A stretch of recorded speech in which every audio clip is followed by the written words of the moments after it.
So আজকে হলো সরস্বতী পুজো আর এখন বাজছে বিকেল 4:30 আর আমরা এখন রেডি হয়ে গেছি। দেখে তো আমাদের দুজনের লুকসটা, এই যে এই শাড়িটা পুরী থেকে আমাকে আমার শ্বশুর শাশুড়ি কিনে দিয়েছিল, তারপর থেকে আর পরা হয়নি, মানে পুজোতে পরেও ভেবেছিলাম বাট পুজোর সময় তো পরতে পারিনি। আর ও করে দিয়েছে পাঞ্জাবি, তো দুজনে অলমোস্ট ম্যাচিং করে এখন যাচ্ছি আমরা টলিগঞ্জের দিকে। তার আগে একটুখানি লেক মলে যাওয়ার প্ল্যান আছে, তো চলো তোমাদের সাথে শেয়ার করবো কী করছি না করছি। আর সরস্বতী পুজোতে সেরকম কোনো প্ল্যান প্রোগ্রাম নেই, তো এমনি বেরিয়ে চালিয়ে রোববারও আছে, চলো দেখা।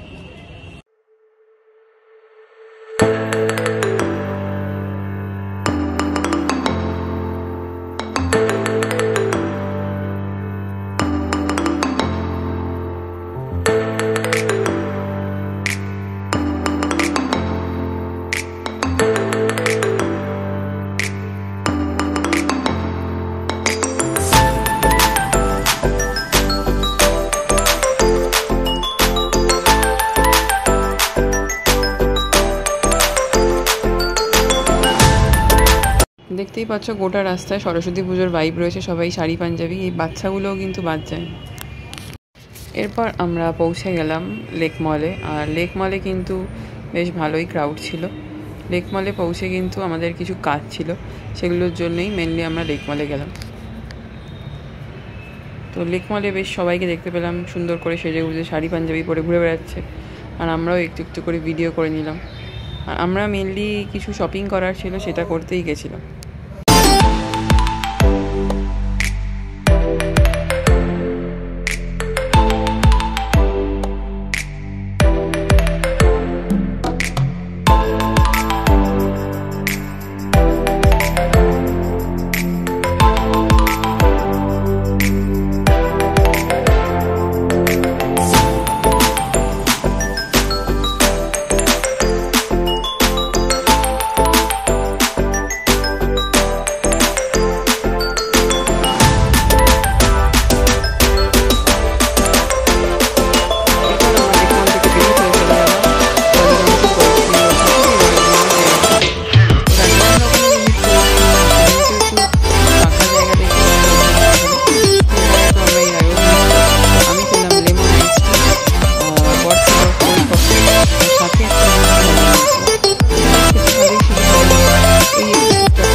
আমার কাজিন এই পুজোটা করে প্রতি বছর, তো ওটার জন্যই মেনলি আমি গেছিলাম।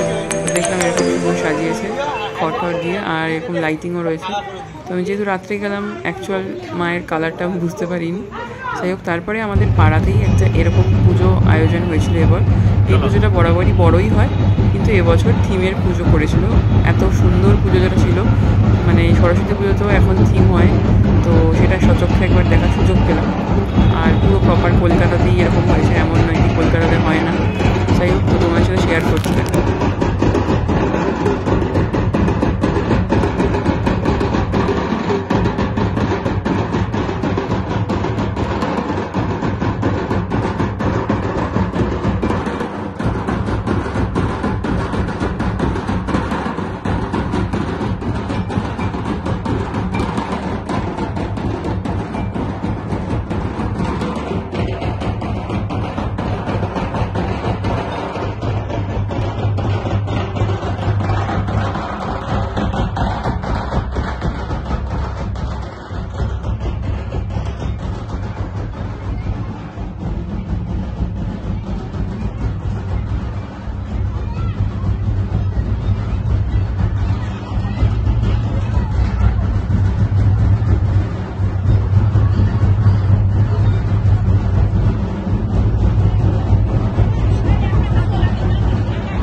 এই ছিল প্রথম দিন সরস্বতী পুজোর কিছু ক্লিপেস। আর এইবার কিন্তু সরস্বতী পুজো 2 দিন পড়েছিল। তো আমার ননদের বাড়িতে ছিল পরের দিন পুজো, আর এই বছর ছিল পুচকেটার হাতে খড়ি। তাই জন্য এবারে ওদের থিম ছিল মায়ের হাতে খড়ি হচ্ছে এখানে, মানে হাতে খড়ি না, অ্যাকচুয়ালি মা কিছু লিখছেন, তো হাতে খড়ি থিমের ওপরেই হয়তো বেস করে এটা করেছে। তো যাই হোক, ওদের ঠাকুরটা কিন্তু এবার খুব সুন্দর হয়েছিল, মানে প্রতিমার মুখ দারুণ। আর এটাও আমার পাড়ারই একটা পুজো মণ্ডপের কিছু ভিডিও তোমার সাথে শেয়ার করছি। তো এত বড় বড় সরস্বতী ঠাকুর আমি আমার বিয়ের আগে কখনো ওখানে দেখিনি, এবছরই দেখলাম এত বড় বড় ঠাকুর হয়েছে। যাই হোক, দিনে দিনে সরস্বতী পুজোটাও কিছুটা দুর্গাপুজোর মতো হয়ে যাবে আশা করি। তো এইভাবেই এবছর সরস্বতী পুজো কাটলো, আর এই সুন্দর প্রতিমাগুলো তোমাদের সাথে শেয়ার করলাম। অবশ্যই তোমরা জানিও কেমন লাগলো। আর এই বছর আমার ননদের বাড়ির ঠাকুরটা কিন্তু খুবই সুন্দর হয়েছে, থিমের সাথে সামঞ্জস্য বজায় রেখে ঠাকুরটা খুব সুন্দরভাবে এখানে ফুটিয়ে তোলা হয়েছে, এবং শিল্পীর কাজ সত্যিকারের খুবই ভালো। তো তোমরা জানিও অবশ্যই কেমন লাগলো, আর কেমনভাবে কে সরস্বতী পুজো কাটালে। আমাদেরও মোটামুটি এইভাবে ভালোই কাটলো। আর এই দেখো, ও হাতে করে দিচ্ছে, তারই কিছু ছবি ভিডিও এগুলো তোমাদের সাথে শেয়ার করছি। তো এইরকম ও সাজুগুজু করেছিল, আর আমরাও কীরকম সাজুগুজু করেছিলাম সরস্বতী পুজোতে সেকেন্ড দিনে, সেটাও তোমাদের সাথে শেয়ার করলাম।